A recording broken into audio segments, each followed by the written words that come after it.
Hello guys, today I want to show you how to send money online through your DOAR account using remittance, and you can also send money to DOAR account to DOAR account. First, let's go to Chrome and we will go to the DOAR website. I will put this into the comment below. First, we need to sign up. We need to sign up. You need to fill out this. This is your account number, your passport number. This here, you can put your account number in DOAR account, and your passport number, and your birth date. Note, in your passport number, you have, for example, your passport number is P, like this, and there is a letter again at the end. So what you need to do is remove the letter, the two letter, and that's it, and put your account number, your DOAR account, put here, put your DOAR account, and then this is for example only, and your birth date, you need to go, for example, you are here, April, like that, and then continue. This is only for example.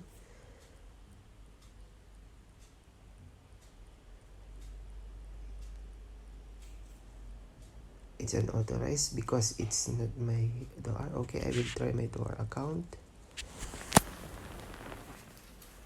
My DOAR account. I will put my DOAR account here.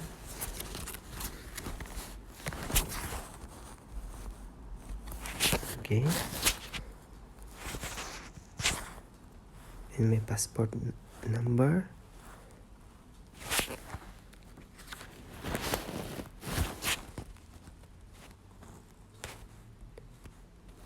Okay. Into my birthday. Okay. Sign up. Okay.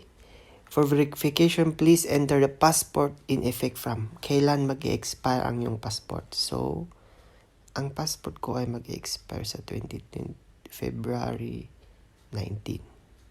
Continue.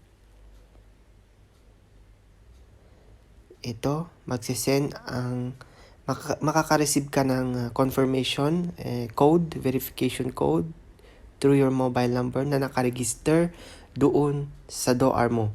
Kung wala ka namang nakaregister na mobile number sa DOAR mo, or kung nakaregister naman ang email address mo doon, your email address, makaka-receive ka ng mail na verification code.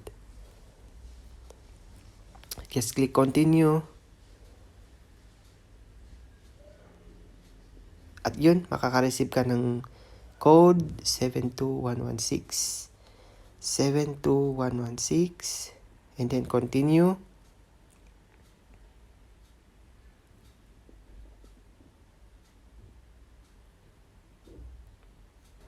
Makaka-receive ka ng unique username mo. Na itong username mo na ito ay ikaw lamang ang makakapag-access nito. And then click continue. Dito mo na ilalagay yung username mo, and then ID number.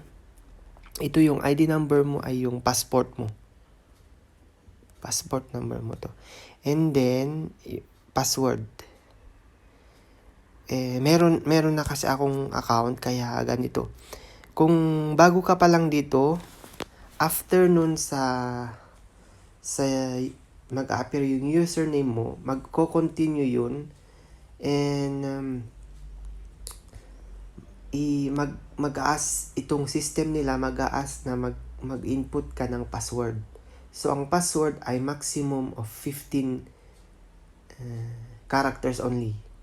And then pagkatapos nun, continue at ipupunta ka niya dito sa sign in. So isa-sign in mo dito yung username mo, yung ID number mo na yung passport dito, alisin mo pa rin yung mga letter, tapos yung password na create mo. And then, enter your account at ganito ang magpapakita sa yung account.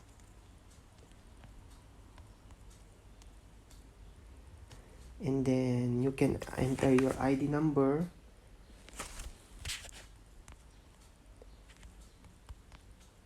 Ito yung passport number ko. Alisin nyo lang po yung mga letter. And then, yung password na create nyo.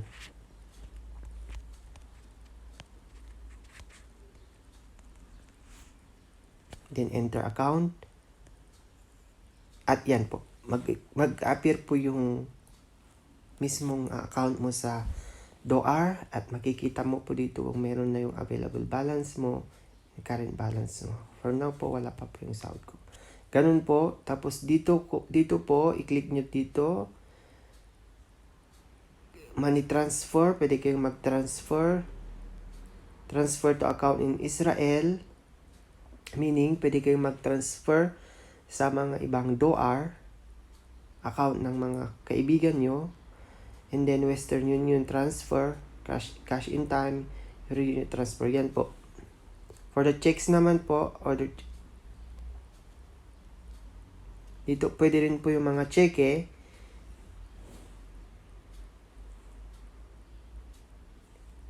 Ayan po. Diyan po. Ganun lang po kadali. Para hindi ka na po pupunta sa DOAR. Dahil sarado at ang DOAR ngayon na may coronavirus. And para hindi ka na rin po pumupunta sa mga super farm. Dahil for protection na rin po. At marami din pong mga pinagbabawal na lalabas ngayon. So maraming salamat po at hope nakatulong po ito.